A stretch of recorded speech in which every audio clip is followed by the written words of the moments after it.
কেনেধৰণে অনুষ্ঠিত কৰা হৈছে আৰু কিমান জিলাখনৰ কিমান প্ৰতিনিধিয়ে অংশগ্ৰহণ কৰিছে? জিলাখনৰ মেক্সিমাম নাম্বাৰ প্ৰতিনিধিয়ে এইবাৰ অংশগ্ৰহণ কৰিছে আৰু ইয়াত মানে আমি বিশেষকৈ গাৰ্লছ যিসকল প্ৰতিযোগী তেওঁলোকৰ সংখ্যা এইবাৰ অত্যাধিক বহুত হৈছে আৰু আমি আশা কৰাতকৈ বেছি প্ৰতিনিধি এইবাৰ মানে প্ৰতিযোগী এইবাৰ আহিছে। আমি যোৱা বছৰ আয়োজন কৰিছিলোঁ ৱেব লিফ্টিং, তাতকৈ এইবাৰ বেছি মানে প্ৰতিযোগী আহিছে বুলি আমি সন্তুষ্ট এইবাৰ উদ্যোক্তা হিচাপে।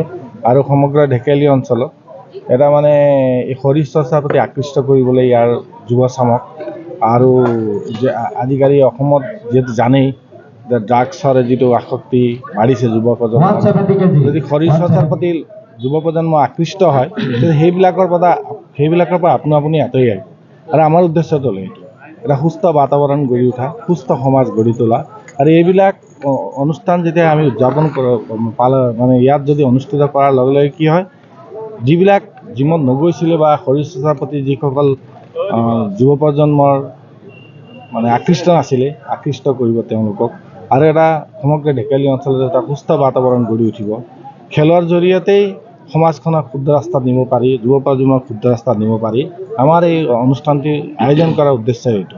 আৰু আমি আশা কৰা মতেই মানে বহুত সংখ্যক প্ৰতিযোগী এইবাৰ আহিছে।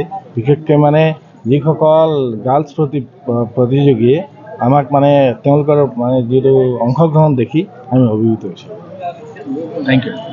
আপুনি ইয়াত অংশগ্ৰহণ কৰিছে, আজি জাজ ভোট লৈছে, কি দেখিছে ছাৰ, কেনে অনুভৱ, কি ক'ব? মই ঢেকিয়াজুলি নিচিনা এখন শ্বহীদ নগৰীত ইয়াত পাৱাৰ লিফ্টিং আজি কম্পিটিশ্যন পাতিব পাৰি নতুন আনন্দিত হৈছোঁ।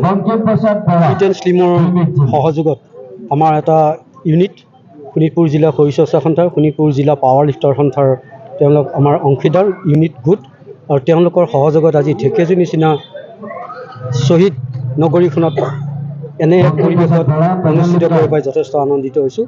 আমি খেলুৱৈসকলৰ মানদণ্ডত যথেষ্ট উন্নতি হৈছে, এই বিষয়ে আমি আনন্দিত হৈছোঁ। যথেষ্ট সংখ্যক খেলুৱৈ, আমি আশা কৰা অনুযায়ী খেলুৱৈৰ সংখ্যা বাঢ়িছে। ঢেকিয়াজুলিবাসীক মই ধন্যবাদ জনাইছোঁ তেওঁলোকৰ অৰ্গেনাইজ কৰিবৰ বাবে। আৰু শক্তিৰ উত্তোলনত মহিলাসকলো আগবাঢ়ি আহিছে, আমি দেখিছোঁ। এইবাৰ আটাইতকৈ বেছি সংখ্যক মহিলাই আমাৰ ইয়াত অংশগ্ৰহণ কৰিছে। আমি ভবাতকৈ যথেষ্ট সংখ্যক 27গৰাকী মহিলাই ইয়াত এইবাৰ অংশগ্ৰহণ কৰিছে। আমি ইয়াৰ আগতে 10-15জনী মহিলাই অংশগ্ৰহণ কৰা পাৱাৰ লিফ্টিঙৰ নিচিনা এটা শক্তিশালী গেমত যোগদান কৰিছে। হয়তো সেইটো জিলাখনৰ আমাৰ পাৱাৰ লিফ্টাৰসকলে ৰাষ্ট্ৰীয় পৰ্যায়ত, আন্তঃৰাষ্ট্ৰীয় পৰ্যায়ত সুনাম অৰ্জন কৰা সেই সুবাদতে হয়তো তেওঁলোকেও আগবাঢ়ি আহিছে। আমি খেলুৱৈসকলক আন্তৰিক অভিনন্দন জনাইছোঁ। সকলো খেলুৱৈকে যিসকল পদক পাব নাপাব সকলোকে আন্তৰিক অভিনন্দন জনাইছোঁ। শেষত এটাই কওঁ, চৰকাৰে যিটো নতুন আঁচনি লৈ আছে মহাৰণ, মানে আচলতে কৰিব লাগে কাৰণে কৰিছে।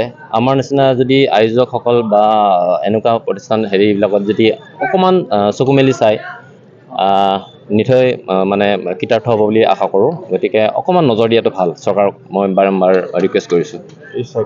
হয়, ইমানেই ক'লোঁ। বাকী যিখিনি তেওঁলোকে কৰি আছে আঁচনি আলমত লৈ, বোধ কৰোঁ সেই আঁচনি ফলপ্ৰসূ হোৱা নাই, কৰিব লগাখিনি কৰিব পৰা নাই। যোনে সুবিধাখিনি পাব লগা আছিল সেইখিনি সুবিধা পোৱা নাই। সেইখিনি